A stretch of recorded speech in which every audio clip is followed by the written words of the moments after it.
সে জীবন দু পায়ের মতো হওয়া উচিত।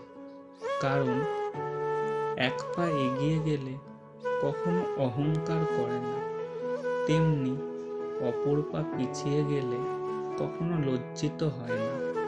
কারণ তারা দুজনেই জানে তাদের অবস্থা একদিন পরিবর্তন হবে। যখন মন খারাপ করবে তখন বাড়ির ছোট সদস্যদের নিজের কাছে ডেকে নিয়ে আসবে।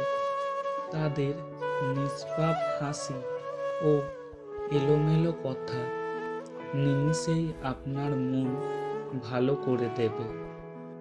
যে ব্যক্তি অন্যের অনুভূতির মূল্য দিতে পারে না, সে কখনো কাউকে ভালোবাসতে পারে না।